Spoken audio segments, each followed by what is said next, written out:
Hi, we are beginning our trip, our stroll quite early in the morning. Right now I'm next to Munch's museum in Oslofjord, next to where Akerselva gets into the fjord. And I want to talk a bit about the river here. It's now the main river of Oslo, you could say. However, Oslo used to be based upon a river, but another river. There's one river that direction, Alna. It flows in right behind those buildings, so quite close.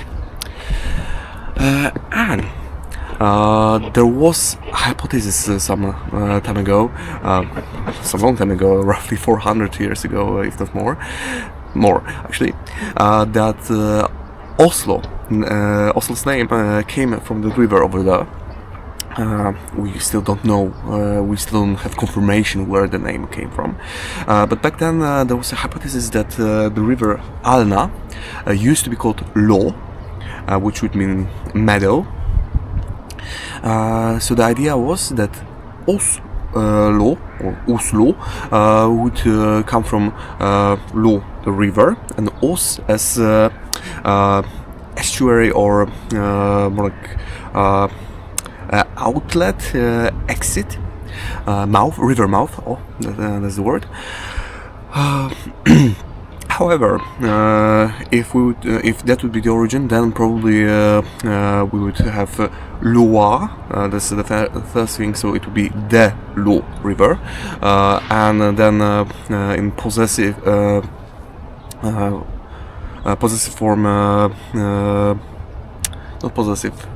I don't remember which case it is, but in a specific case it would be Loire, so of Loas, of Lo, of the Lo actually, so Loire, Os in the end, like Røros or Nidaros. So Nidaros is the old name of today's Trondheim.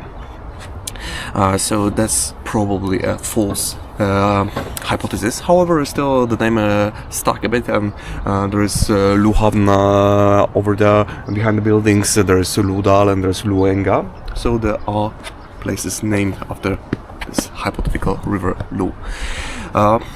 Better hypotheses are that Lo is just meadow. It's not the name of the river. It was just meadow over there, and it would be either meadow of gods, Asir, or then it would be Aslo, or it could be meadow by a hill, by a ridge, so it would be Oslo. And right now those are the mainline hypothesis. Os is quite a common name piece. So for now, for example, now we're going to go to Kjelsås, or the ridge of Kjell. There was a hike I recorded to Kjelsås, so ridge of Kol, and there's Österås, Västerås, and multiple other Os around here.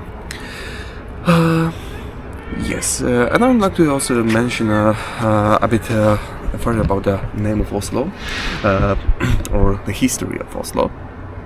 So, of course, a town, or in the beginning, some village was located over there, somewhere where today's Gamlebyen, or the old city, is located, or actually more like where the medieval park is located.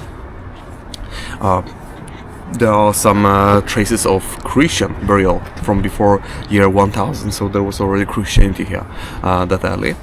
And this area belonged interchangeably to Norwegians and to Danes, usually to Danes. Viken was usually a Danish territory.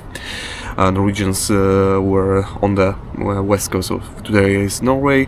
This area was the area of not Norwegians or Nordmenn, but of Easterlings, Ostmenn, and they were leaning, or they were usually under control of Denmark. With time, Norwegians took over, and one of Norwegian kings, quite famous, Harald Her, or known much broader by his English-based nickname Hardrada, or Hard Ruler, according to sagas, in 1049 he gave the city rights, trading rights. He made Oslo into a shipstead or a merchant spot, merchant's place. It took still some time until 1299 before Oslo became the capital under Håkon V, and it didn't stay a capital much longer, or it was not as important of a capital much longer. Soon Norway was part of a union under Sweden. Then it became independent. Then again, it came under union, under a Kalmar union under Denmark, and it stayed under Denmark under Copenhagen for quite a long time. Danes, when Sweden got independent from the Kalmar Union, and they were attacking sometimes these areas, they were plundering these areas, Danes decided to build the Akershus Festning, or the Akershus fortress over there. And there was quite a distance between the Oslo that was there and the fortress. And at some point in 1624, after apparently the 14th Great Fire of Oslo, Christian IV, King of Denmark, Norway, he decided to move the seat here, the local government, from the town Oslo over there to a new town he established right beneath the fortress, which was called Christiania after him. And so Christiania became the capital of Norway. Oslo was for some time abandoned and became farmland. With time it became a town, and around 19th century it was incorporated into Christiania, as well as Gamlebyen, or the old town. In 1925, as far as I checked, after Norway became independent, a long time after Norway got out of Danish Union, but came under Swedes, and then it came from under Swedes, independent, they decided to rename Christiania to Oslo, or Oslo, or as they say today, Oslo. And there was some opposition towards it, because it's not exactly the same town. Because Oslo was located there, and the new Oslo was centered around the fortress. But yes, keeping the name of foreign monarch, maybe not the best idea here. So now we are in Oslo, or Oslo, and right now we are by the fjord, and I'll start walking now, roughly 9 kilometers upstream along Akerselva towards Kjelsås. So I'm back with my face when we arrived there.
Snippen. So, I made a small mistake, I guess.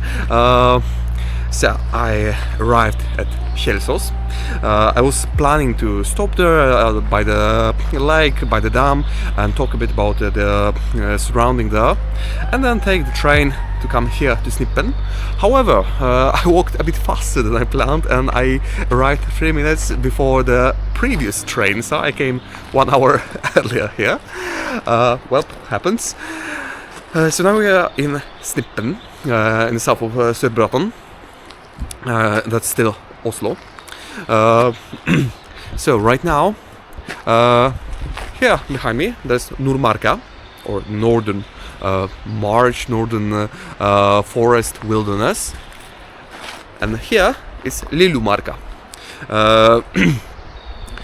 So we'll go soon into Lillomarka, there to Granaberget, and we'll after passing it, we'll turn around north back there to Movatn, and we'll stop there. Wait, another train is coming apparently already.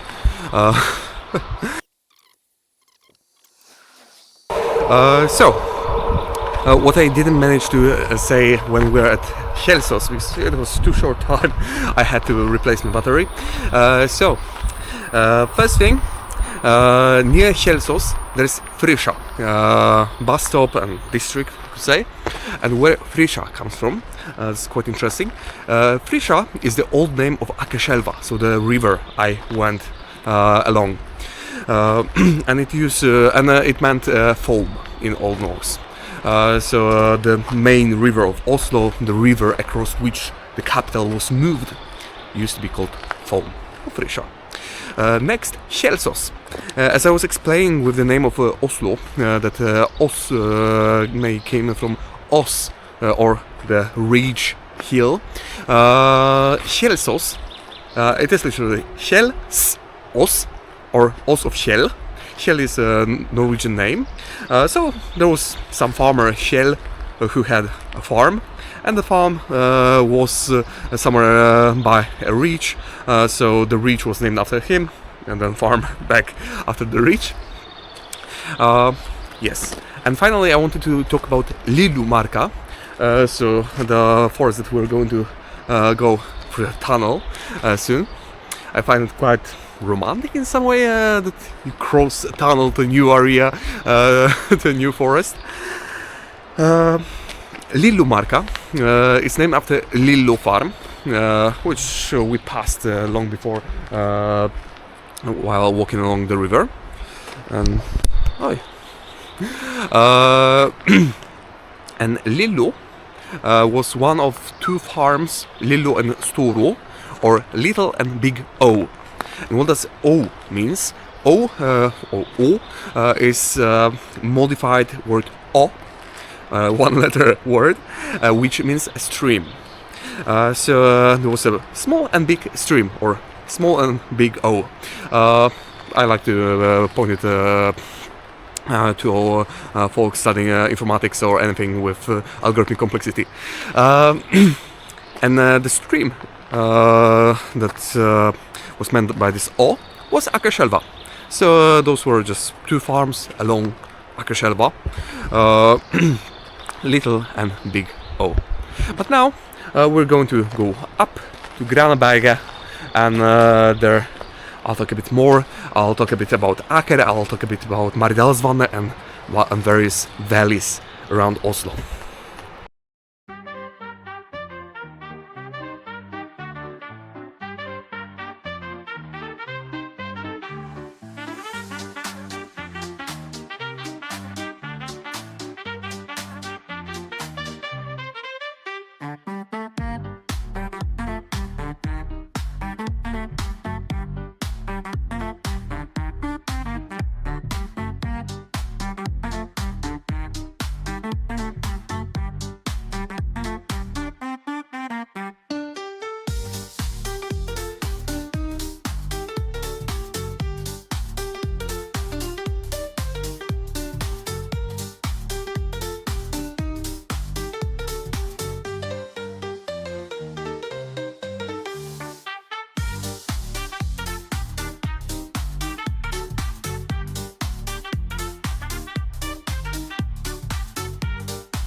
So, we are now at, my fault, Barlindåsen, not Granaberget. So yeah, this prolonged reach that goes above the valley. So that's why it's Os or Ossen, the reach. To Granaberget we'll get later. It's roughly the direction. We'll go downhill, go through Syggedalen or Ugly Valley, and go up to Granaberget soon after. And right now we are here above Mardalen, and there we can see Mardalsvannet. So the lake that feeds Oslo with drinking water. And Mardalsvannet, or Vannet, is the water, and so it's the water of Maridal. And Mardalen is a valley of Mari, and Mari, as one could imagine, comes from the name Margaret the Virgin. So I was pretty sure that it was Mary, Saint Mary or something, but I learned moments ago that that's Margaret apparently. So Mardalen is one of the three main valleys around Oslo. So we have, of course, Mardalen here. Behind the ridges over there, you can see maybe the mass at Tryvann. So behind that we have Syggedalen. And if we would cross Lillomarka, that direction towards the Alna River, then we have the long valley that I don't know the name, unfortunately. I know that Svartdalen is like the end, and Svartdalen and Lodalen are the end of the valley, but the whole valley spans up to Lørenskog and Lillestrøm. But I don't know the name, unfortunately. And finally, we have also the main part where Oslo is located.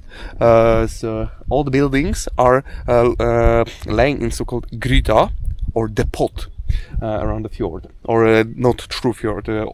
Oslofjorden, despite its name, it's not a true fjord. It's just a long inlet bay. But that's a difference in Scandinavian languages and English, that in English fjord applies only to specific formations and there are deep inlets inland that were formed by glaciation and are surrounded by mountains, are very deep. Here we don't really have mountains, also are just hills. So Oslofjorden is not a true fjord. In Scandinavian languages, fjord is a much broader term. So it applies absolutely.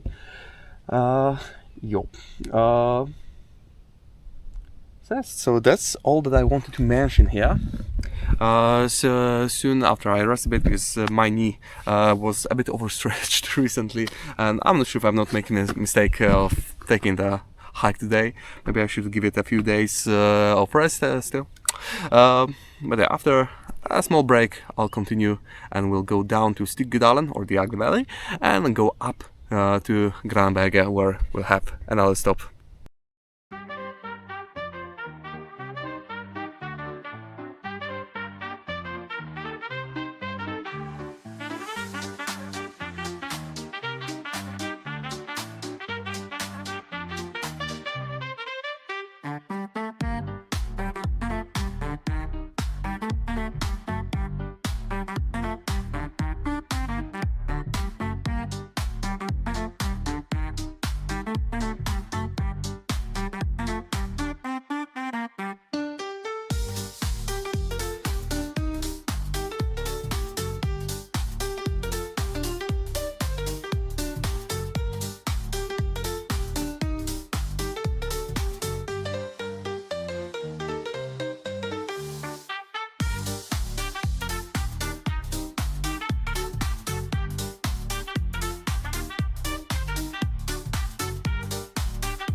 So now we are at Granaberget,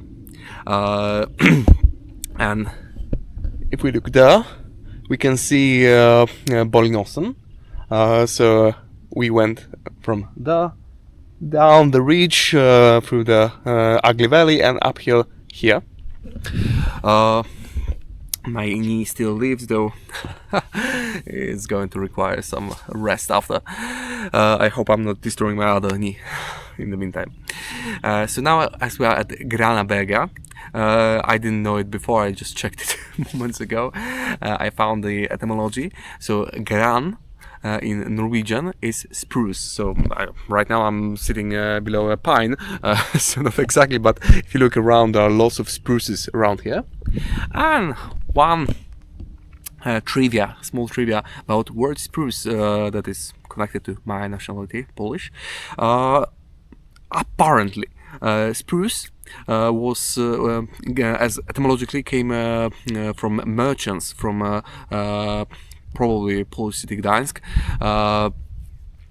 who brought the wood to England, and when they were asked about what type of wood it was, instead of answering the name of the tree, they were answering where from, and they were saying z Prus, which means from Prussia, so the area back then that is roughly corresponding to today's Pomeranian voivodeship in Poland, to Kaliningrad Oblast in Russia, and Warmia and Mazur voivodeship in Poland, roughly those areas.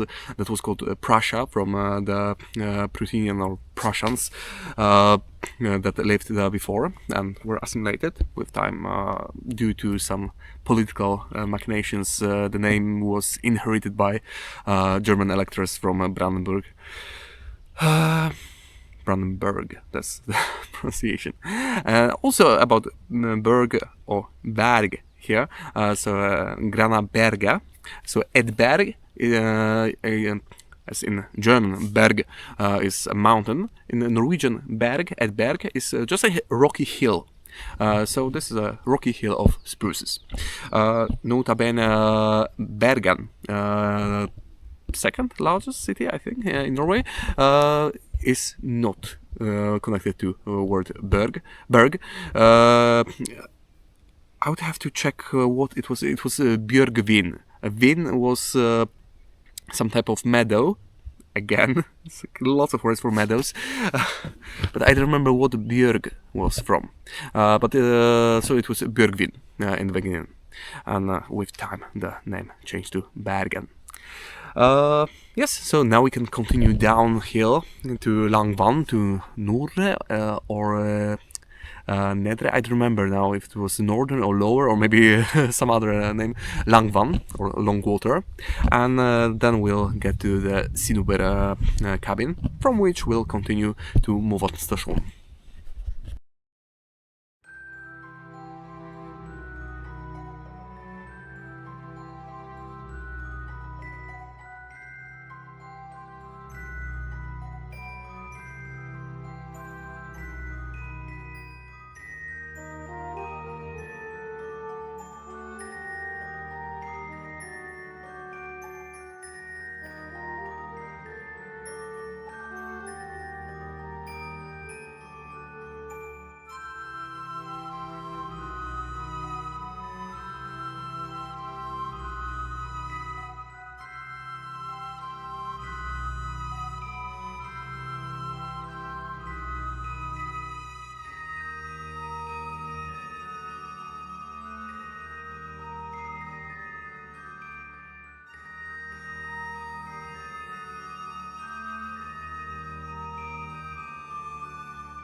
Hi, so we are now at the final stop of our hike today, Movatn. So this is the lake behind me, or one of the lakes, so there are two Movatn. And Vatn, the latter part of the name, that's the nynorsk, so the second standard writing system in Norwegian, way to write water.